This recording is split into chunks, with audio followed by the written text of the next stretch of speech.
வணக்கம் மக்களே. ஓட்டு கேட்டு எங்கள் ஊருக்குள்ளே வராதையா, 5 வருஷம் நீ என்ன செஞ்ச, எதுக்கு எங்கள் ஓட்டுக்குள்ளே வர, என்ன செஞ்சேன்னு சொல்லிவிட்டு நீ ஊருக்குள்ளே ஓட்டு கேட்டு வர்ற அப்படின்னு சொல்லி தொடர்ச்சியாக திமுகவுடைய அமைச்சர்கள் மற்றும் முக்கியஸ்தர்கள் எம்எல்ஏக்கள் போன்றவர்கள்லாம் பொதுமக்களால் விரட்டி எடுக்கப்படுறாங்க. விரட்டி அடிக்கப்படுறாங்க அப்படின்னா கேள்வி கேட்குறாங்க. பொதுமக்களுக்கும் வேட்பாளர்களுக்கும் இடையில ஹீட்டட் ஆர்கியூமெண்ட்டாக போகுது. ஒரு காரசாரமான ஒரு கோபம் ஏற்படுத்தக்கூடிய அளவில் பேச்சுகள் போகுது, தடித்த வார்த்தைகளுடன் போகுது. ஸோ இது தொடர்ச்சியாக முகநூலில் நீங்கள் பார்க்கலாம், ஃபேஸ்புக்கில் இந்த மாதிரியான வீடியோக்கள் நிறைய வருது. அதுவும் குறிப்பாக மெயின் ஸ்ட்ரீம் மீடியாக்கள், நியூஸ் சேனல்கள் இதெல்லாம் மக்கள்கிட்ட கொண்டு செல்ல மறுக்கிறாங்க. அதுதான் மிகவும் வேதனையான செயல். அதாவது தமிழக மீடியாக்கள் விலை போய்விட்டன. தமிழக மீடியாக்களில் அந்த எத்திக்ஸ்ன்னு சொல்லுவோம் இல்லையா, பத்திரிகை தர்மம் அப்படிங்கிறது செத்து விட்டது. தமிழக பத்திரிகைகள், மீடியா சேனல் எல்லாமே விலை போய்விட்டன. இந்த மாதிரியான செய்திகளை மக்கள்கிட்ட கொண்டு சேர்க்கணும். அதுதான் ஒரு முக்கியமான ஒரு பத்திரிகையோட வேலை. எதையுமே செய்கிறதில்லை. நிறைய திமுக அமைச்சர்கள் பொதுமக்களால் விரட்டி எடுக்கப்பட்டிருக்காங்க, கேள்வி கேட்டிருக்காங்க. அதில் மிக முக்கியமானது இன்றைக்கி யாருக்கு நடந்திருக்கு அப்படின்னு பார்த்தீங்கன்னா, சபாநாயகர் அப்பாவு ராதாபுரம் தொகுதியில் மக்கள் கேள்வி கேட்டிருக்காங்க. அடுத்து பார்த்தீங்கன்னா பெரிய கருப்பன் சிவகங்கையில் அவரை கேள்வி கேட்டிருக்காங்க. அடுத்து அனிதா ராதாகிருஷ்ணன், சக்கரபாணி, பல்வேறு நபர்கள், கதிரவன், மணச்சநல்லூர் எம்எல்ஏவாக இருக்கக்கூடிய கதிரவன், இப்படி பல்வேறு பேரை கேள்வி கேட்டிருக்காங்க. என்ன செஞ்சீங்க, எதுக்கு வந்தீங்க அப்படின்னு சொல்லி மிகப்பெரிய அளவில் வேட்பாளர்கள்ட்ட மக்கள் கேள்வி கேட்குறாங்க. மேலும் ஸ்ரீவைகுண்டம் எம்எல்ஏவாக இருக்கக்கூடிய ஊர்வசி அமிர்தராஜ் அவரை கேள்வி கேட்டிருக்காங்க. இப்படி எதுக்கு வர்றீங்க, 5 வருஷம் எங்கள் தொகுதிக்கு நீங்கள் வரவே இல்லை, எதுக்கு ஏன் எங்கள் தொகுதிக்கு வர்ற, இப்போ எதுக்கு ஏன் வந்தேன், திரும்பவும் நான் உனக்கு ஓட்டு போட்டு நீ போய் உட்கார்றதுக்காக ஜம்முன்னு அப்படிங்கிற லெவலுக்கு மக்கள் கேள்வி கேட்க தொடங்கிட்டாங்க. ஸோ நிறைய திமுக அமைச்சர்கள் விரட்டி எடுக்கப்பட்டிருக்காங்க. ஸோ இது மிகப்பெரிய ஒரு அதிர்ச்சியை திமுக தலைமைக்கு ஏற்படுத்தப்பட்டிருக்கு. ஏன்னா திமுக தலைமை இதை விரும்பலை. ஏனென்றால் திமுக தலைமை இதை எதிர்பார்க்கலை. ஏன்னா அவர் என்ன நினச்சிருக்காரு, நம்ம முதல்வர் நம்ம தான் அடுத்து மீண்டும் முதலமைச்சராக வருவோம், திராவிட மாடல் 2.0 அப்படின்னு சொல்லி அவர் ஒரு கனவில் இருக்கார். ஆனால் 2.0 கனவில் திமுக அமைச்சர்களே மண்ணள்ளி போட்டாங்க அப்படிங்கிறது தான் நிதர்சனம். ஏன் அப்படின்னு பார்த்தீங்கன்னா, ரகுபதியெல்லாம் ஒருத்தர் உள்ளவே விடமாட்டுக்கார். திருமயத்தில் ரகுபதியை ஒருத்தர் உள்ளவே விடமாட்டுக்கார். தெரு மத்தியில் கயிறை கட்டி அதில் கருப்பு துணி செருப்பெல்லாம் கட்டி வச்சுருக்கார். இந்த வீடியோலாம் சமூக வலைதளத்தில் பார்த்தீங்க. ஸோ இதெல்லாம் மக்களுடைய ஒரு கோபத்தின் வெளிப்பாடு. எதையுமே செய்யலை, அமைச்சர்கள் எதையுமே செய்யலை. ஸோ இதெல்லாம் முதல்வர் மட்டும் இந்த 1000 ரூபா கொடுத்தாச்சு இலவச பேருந்து, முதல்வர் பாணியில் சொல்லணும்னா, நம்ம பொன்முடி பாஷையில் சொல்லணும்னா ஓசி பேருந்து கொடுத்துட்டா மக்கள் ஓட்டு போட்டுருவாங்க, 8000 ரூபாய்க்கு கூப்பன் கொடுத்துட்டா மக்கள் ஓட்டு போட்டுருவாங்கன்னு ஒரு கனவில் இருக்காங்க முதல்வர். பட் கள நிலவரம் வேறு மாதிரி போயிட்டுருக்கு, சர்வே முடிவுகள்லாம் வேறு மாதிரி போயிட்டுருக்கு. இது மிகப்பெரிய ஒரு ஆபத்து திமுகவிற்கு. திமுக மிகப்பெரிய ஒரு ஆபத்தில் இருக்குது. சென்னை திமுகவின் கோட்டைன்னுவாங்க. சென்னையோடைய திமுக கோட்டையில் மிகப்பெரிய ஓட்டை விழுந்திருக்கு. திருவிக்கா நகரில் மிகப்பெரிய அளவில் பொற்கொடி ஆம்ஸ்ட்ராங் வெற்றி பெற போகிறாங்க. மிகப்பெரிய ஆதரவு. மக்கள் அவரை வீட்டில் கூட்டு வச்சு விசாரிக்கிறாங்க, பொன்னாடை போத்துறாங்க. நம்ம என்ன பார்த்துருப்போம், வேட்பாளர்கள் தான் வாக்காளர்களுக்கு பொன்னாடை போத்துவாங்க. பட் மாறா அங்கே பொதுமக்கள் அவரை வீட்டில் கூப்பிட்டு வச்சு காஃபி கொடுக்குறாங்க, டீ கொடுக்குறாங்க, இளநீர் கொடுக்குறாங்க, பொன்னாடை போத்துறாங்க. ஸோ அந்த அளவுக்கு ஒரு மிகப்பெரிய ஒரு வரவேற்பு இருக்குது. பட் அதே வரவேற்பு திமுக அமைச்சர்களுக்கோ திமுகவுடைய வேட்பாளர்களுக்கோ இருக்கா அப்படின்னு பார்த்தீங்கன்னா கண்டிப்பாக இல்லை. ஸோ இப்பேற்பட்ட சூழ்நிலையில் விரட்டி எடுக்கப்பட்ட அமைச்சர்களால் திமுகவுக்கு நேரப்போகும் ஆபத்து என்ன, எந்தெந்த அமைச்சர்கள்லாம் விரட்டி எடுக்கப்பட்டார்கள், அதை பற்றி தான் நம்ம இந்த நிகழ்ச்சியில் பார்க்க போகிறோம். நான் உங்கள் ஜோசப். வாங்க நம்ம நிகழ்ச்சிக்குள்ளே போகலாம்.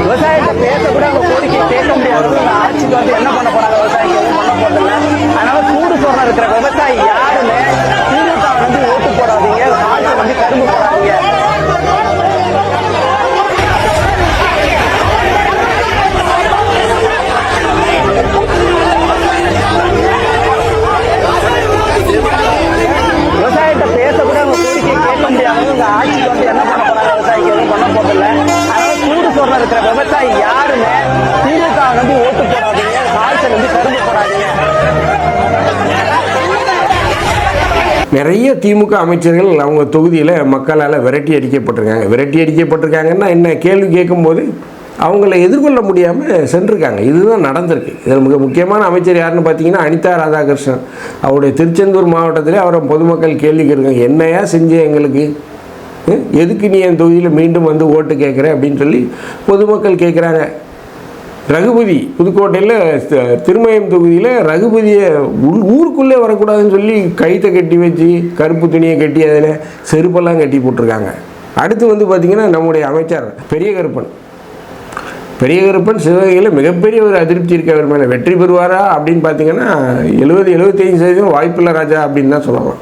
அந்தளவுக்கு அவர் மேலே மிகப்பெரிய ஒரு அதிருப்தி. அப்பாவு அவர் மேலே ஒரு மிகப்பெரிய அதிருப்தி இருக்குது. மனோஜ் பாண்டியன் ஆலங்குளம் தொகுதியில் போட்டிருக்காங்க, மிகப்பெரிய அதிருப்தி இருக்குது. சங்கரங்கோவில் எம்எல்ஏவாக இருக்க ராஜா அவர் மேலே மிகப்பெரிய அதிருப்தி. இப்படி தொடர்ச்சியாக நம்ம திரும்ப திரும்ப சொல்கிறோம், தென் மாவட்டங்களில் திமுக மிகப்பெரிய அளவில் அவங்களுடைய வாக்கு வங்கி இழந்துக்கிட்டு இருக்காங்க. மிகப்பெரிய அளவில் அவங்களுக்கு தோல்வி தென் மாவட்டங்களில் ஏற்படும் அப்படிங்கிற மாதிரி தான் செய்திகள் வருது. மிகப்பெரிய அளவில் தோல்வி அடையும் தென் மாவட்டங்களில் திமுக அப்படிங்கிற மாதிரி தான் செய்திகள் வருது. இது நம்ம வந்து திமுகவுக்கு எதிராக பேசணும், திமுக கள நிலவரங்களை தான் நம்ம சொல்கிறோம். அதாவது திமுக வந்து நம்ம எதிரானவங்களில் கள நிலவரங்கள். ராதாபுரம் தொகுதியில் மிகப்பெரிய அதிருப்தி சபாநாயகருக்கு மேலே. ஏற்கனவே நம்ம பல தடவை வீடியோ போட்டோம், ராதாபுரம் தொகுதியில் அப்பாவு ஜெயிக்க வாய்ப்பே இல்லை அப்படின்னு. அதே பார்த்தீங்கன்னா பாளையங்கோட்டையில் அப்துல் வஹாப் மிகப்பெரிய அதிருப்தி இருக்குது. அவர் ஒரு மதில் மேல் புனையில் தான் அப்துல் வஹாப் இருக்கார். ஒன்று வெற்றி இல்லைன்னா தோல்வி, அந்த அளவுக்கு தான் அங்கே இருக்குது மிகப்பெரிய ஒரு அதிருப்தி. திருநெல்வேலியில் பார்த்திங்கன்னா திமுக ஜெயிக்க வாய்ப்பு இல்லை. ஏன்னா அங்கே தாவேக்காவுடைய வேட்பாளர் இருக்கக்கூடிய அண்ணாச்சி RS முருகன் அவர்கள் இருக்கார். அவர் மிகப்பெரிய அளவில் அங்கே மக்கள் மத்தியில் செல்வாக்கு. அதுவும் திருநெல்வேலியில் கூடின கூட்டம் உங்களுக்கு தெரியும். தமிழக வெற்றி கழக தலைவர் விஜய் அந்த கேடிசி நேரில் பேசும்போது எந்த அளவுக்கு கூட்டம் கூடியது. அதே மாதிரி தூத்துக்குடியில் வரலாறு காணாத கூட்டம். பொதுவாக இந்த அரசியல் விமர்சகர்கள்ங்கிற பேரில் டிவியில் உட்காந்து பேசுகிறவங்க இருக்காங்க பார்த்தீங்களா, அவங்க என்ன சொல்லுவாங்கன்னா திமுக அப்படிங்கிற ஒரு சார்பு நிலையில் இருப்பாங்க. ஆனால் என்ன பேர் போடுவோம், அரசியல் விமர்சகர். திமுகவுக்கு ஆதரவாக பேசுவோம். அரசியல் விமர்சகர்னால் நீ என்ன எல்லா கட்சியிலையும் விமர்சிக்கணும், அதான் ஒரு அரசியல் விமர்சகருக்கு அழகு. ஆனால் இந்த விலை போன இந்த ஊடகங்கள், திமுகவிடம் விலை போன இந்த ஊடகங்கள் என்ன சொல்லுதுன்னா, அரசியல் விமர்சகர்கள் எவனையாவது 4 பேரை கூட்டிகிட்டு வந்து அவன் ஒரு கட்சிக்கு ஆதரவாக பேசுவான். ஸோ இதுதான் நடக்குது. ஸோ ஏன் நான் இதை சொல்ல வரேன் அப்படின்னு பார்த்தீங்கன்னா, இந்த ஊடகங்களால் மிகப்பெரிய அளவுக்கு உண்மை செய்திகள் வந்து மறைக்கப்படும். மக்களுக்கு போகக்கூடிய உண்மை செய்திகளை மறைத்து எல்லா ஊடகங்களையுமே திமுக அரசாங்கம் விலைக்கு வாங்கிவிட்டது. ஸோ இப்பேற்பட்ட சூழ்நிலையில் பார்த்திங்கன்னா தூத்துக்குடியில் கூடிய கூட்டம் ஒரு வரலாறு காணாத கூட்டம். தமிழக வெற்றிக்கழகம் மக்கள் என்ன சொல்கிறாங்க, இந்த அரசியல் விமர்சகர்கள் என்ன சொல்கிறாங்க, கூட்டம்லாம் ஓட்டாக மாறாதப்பா. நான் என்ன கேட்குறேன், அப்படி ரிவர்ஸ் மெக்கானிசம் கூட்டம் ஓட்டாக மாறாதுங்கிறீங்க. அப்போ விஜயை பார்க்கணும், எதுக்கு போகிறாங்க, ஓட்டாக போடுறான்னு தானே விஜயை பார்க்கணும், அவருக்கு ஆதரவு கொடுக்கணுங்கிற எண்ணத்தில் இருக்கவன் தானே. அரை நாள் லீவ் போட்டு போகிறான், அரை நாள் சம்பளத்தை விட்டுட்டு போகிறான், ஒரு நாள் சம்பளத்தை விட்டுட்டு போகிறான், 100 200 பெட்ரோலை போட்டு பைக்கில் போகிறான். அப்போ ஏதோ விஜய்க்கு செய்யணும் அப்படிங்கிற ஒரு எண்ணத்தில் இருக்கவன் தானே போகிறான். அப்போ நீங்கள் சொல்கிறது எப்படி சாத்தியமாகும்? நீங்கள் சொல்கிறது எதுவுமே பொருந்தாது. அதெல்லாம் வந்து பழைய காலங்கள். இப்போ இருக்கக்கூடிய மக்கள் ரொம்ப ரொம்ப கிளியர் கட். நீங்கள் பேசுகிறது எல்லாமே உள்ளங்கையில் பார்த்துட்றான். எவனும் டிவியை போட்டு பார்க்கணுன்னு அவசியம் கிடையாது. பாதி பேர் டிவி பார்க்குறது இல்லை. இந்த செய்தி சேனல்களில் எனக்கு தெரிஞ்சு கூடிய விரைவில் இழுத்து மூடிடுவாங்க. ஏன்னா பாதி பொய். அது இந்த 7 மணி விவாதம், 8 மணி விவாதம், 9 மணி விவாதங்கள்லாம் பார்த்தீங்கன்னா ஐயோ நாற்ற அடிக்கக்கூடிய கதையாக தான் இருக்கும். அந்தளவுக்கு திமுகவுக்கு ஆதரவாக 3 பேர் இருப்பான். தாவேக்காலேருந்து எவனுமே இருக்க மாட்டான். ஆனால் தாவேக்காவை விமர்சனம் பண்ணி பேசுவான். அதிமுகலேருந்து எவனா ஒருத்தன் தான் இருப்பான். ஆனால் திமுகவில் 3 பேர் இருப்பான். பொதுமக்கள்னு ஒருத்தனை கொண்டு வந்து வைங்க. உங்களுடைய விவாத மேடைகளில் பொதுமக்கள்னு ஒருத்தர் வைங்க. அவன் என்ன சொல்கிறாங்கிறத மக்கள் கருத்து. இந்த 4 பேர் சொல்கிறது மக்கள் கருத்து இல்லை. ஸோ என்றைக்கு இந்த டிவி சேனல்கள்லாம் இதை உணரப்போதோ, மக்கள் யாரும் டிவி சேனல்கள் பார்ப்பதை குறைத்து வருகிறார்கள். இது அந்த டிவி நிறுவனங்களுக்கே தெரியும். நிறைய டிவி சேனல்கள், செய்தி சேனல்கள் நஷ்டத்தில் தான் இருக்காங்க. ஏன்னா இந்த சோஷியல் மீடியாக்கள் வந்ததுக்கப்புறம் நிறைய பேர் வந்து இதில் தான் பார்க்குறாங்க. ஸோ இப்பேற்பட்ட சூழ்நிலையில் நிறைய திமுக அமைச்சர்கள் விரட்டி எடுக்கப்பட்டிருக்காங்க. அனிதா ராதாகிருஷ்ணன், சக்கரபாணி, நம்ம பெரிய கருப்பன், அப்பாவு, பல்வேறு மனோஜ் பால் பாண்டியன் ஆலங்குளத்தில் பல்வேறு அமைச்சர்கள், எம்எல்ஏக்கள் விரட்டி அடிக்கப்பட்டுறாங்க. ஸோ இதெல்லாம் வந்து பார்த்திங்கன்னா திமுகவுக்கு ஒரு மிகப்பெரிய அதிர்ச்சி ஏற்படுத்தியிருக்கு. திமுக தலைமைக்கு ஒரு மிகப்பெரிய அதிர்ச்சி ஏற்படுத்தியிருக்கு. திமுகவுக்கும் தலைமைக்கும் இந்த விஷயம் போயிருக்கு. ஸோ அதனால் நமக்கு வரக்கூடிய தகவல்கள் என்ன, தென் மாவட்டங்களில் ஒரு மிகப்பெரிய சரிவை திமுக சந்திக்கும், சென்னையிலேயும் ஒரு மிகப்பெரிய சரிவை சந்திக்கும். ஸோ சென்னையில் மிகப்பெரிய அளவில் திமுகவுடைய வாக்குகளை வேட்டையாட போது யார் அப்படின்னு பார்த்தீங்கன்னா தமிழக வெற்றிக் கழகம். ஸோ இதையெல்லாம் கூட்டி கழித்து பார்க்கும்போது சில சர்வே முடிவுகள் என்ன சொல்லுது அப்படின்னா, அதிகபட்சமாக திமுகவால் ஒரு 90 தொகுதிகளை பெற முடியும் அப்படின்னு சொல்கிறாங்க. மிகப்பெரிய அளவில் மதிமுக மிகப்பெரிய தோல்வியை சந்திக்கும், போட்டியிட்ட 4 தொகுதிகளிலும் வீழ்ச்சியை சந்திப்பார்கள் அப்படிங்கிறாங்க. கம்யூனிஸ்டுகள் வெற்றி பெறுவதற்கெல்லாம் வாய்ப்பு இருக்கா அப்படின்னு பார்த்தீங்கன்னா ரொம்ப சொற்பமாக தான் இருக்குது. கடந்த முறையாவது ஓரளவு அவங்க அதிமுக எதிர்ப்பு நிலைப்பாடு அப்படிங்கிறதுல சில பல விஷயங்களை செய்தார்கள். பட் இந்த தடவை முழுவதுமாக அதிமுகவுக்கு சொம்படித்து தூக்குனதுனால கம்யூனிஸ்டுகளும் அவங்களுடைய பொலிவை இழந்துட்டாங்க. மதிமுக, கம்யூனிஸ்டுகள், விடுதலை சிறுத்தைகள் 3மே மிகப்பெரிய சரிவை சந்திக்கும். மதிமுக 4 தொகுதியில் விட்டு, கம்யூனிஸ்டுகள் 5லையும் தோல்விதான். விடுதலை சிறுத்தைகள் 8 தொகுதி கொடுத்துருக்காங்க.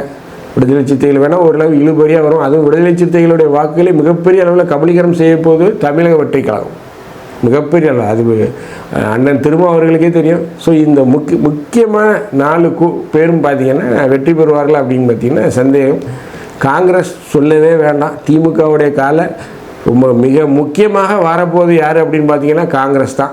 காங்கிரஸுடைய ரூபி மனோகரன் நாங்குநேரியில் போட்டிடுறார். இப்போவுமே சொல்லிடலாம், அங்கே வெற்றி பெறப்போவது ரெட்டியார்பட்டி நாராயணன் தான். ரூபி மனோகரனை ஏற்கனவே மக்கள் விரட்டிட்டாங்க. அதுவும் குறிப்பாக இந்த நாங்குநேரி பெரும்பத்து சம்பவம் நடக்கும்போதே மக்கள் அவரை விரட்டிட்டாங்க. இந்த பக்கமே வந்துடாதன்ட்டு மீண்டும் அவர் போட்டிடுறார். நேற்று அக்கா கனிமொழிலாம் அவருக்கு ஆதரவாக பிரச்சாரம் பண்ணியிருக்கார். ஸோ என்னை பொறுத்தவரை நாங்குநேரியில் ரூபி மனோகரன் வெற்றி பெறுவதற்கு வாய்ப்பே இல்லை. அங்கு வெற்றி பெறப்போவது ரெட்டியார்பட்டி நாராயணன் தமிழக வெற்றிக் கழகம் தான். இதை நம்ம பலமுறை சொல்லியிருக்கோம். ஸோ தென் மாவட்டங்களில் திமுக ஒரு மிகப்பெரிய சரிவை சந்திக்கும். இதுக்கு மேலேயாவது திமுக தன்னை மாற்றிக்கொள்ளணும். இல்லை அப்படின்னா எப்படி கலைஞர் கட்டிய கோட்டையில் எளிதாக ஸ்டாலின் வந்து அமர்ந்தாரோ அதே போல் உதயநிதி ஸ்டாலினால் இனி திமுகவில் அரியணை ஏறுவது அப்படிங்கிறது மிகப்பெரிய சிரமம்.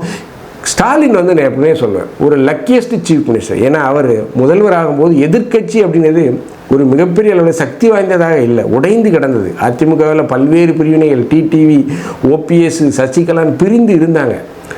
பட் ஆனால் இப்போ மிகப்பெரிய ஒரு ஆயுதமாக, ஒரு அஸ்திரமாக தாவேகா வந்திருக்கு. ஸோ இதையெல்லாம் பார்க்கும்போது ஒரு மிகப்பெரிய சவால் உதயநிதிக்கு காத்திருக்கு. அதையெல்லாம் தாண்டி அவர் வருவாரா அப்படின்னு பார்த்தீங்கன்னா ஒரு மிகப்பெரிய கேள்விக்குறி தான். மிகப்பெரிய கேள்விக்குறி.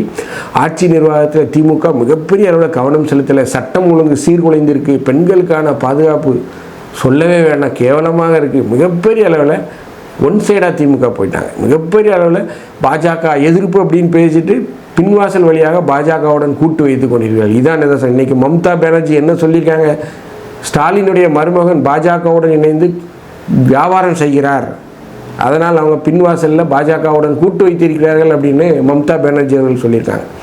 ஸோ இதையெல்லாம் பார்க்கும்போது மிகப்பெரிய சரிவு திமுகவிற்கு காத்திருக்கிறது. 2026 தேர்தல் திமுகவுக்கு ஒரு மிகப்பெரிய பாடமாக அமையும். இந்த வீடியோ உங்களுக்கு பிடிச்சிருந்துச்சுன்னா தயவுசெய்து லைக் பண்ணுங்கள், ஷேர் பண்ணுங்கள், சப்ஸ்கிரைப் பண்ணுங்கள். மறக்காமல் உங்கள் கருத்துக்களை கமெண்ட் செக்ஷனில் சொல்லுங்கள். நன்றி, வணக்கம்.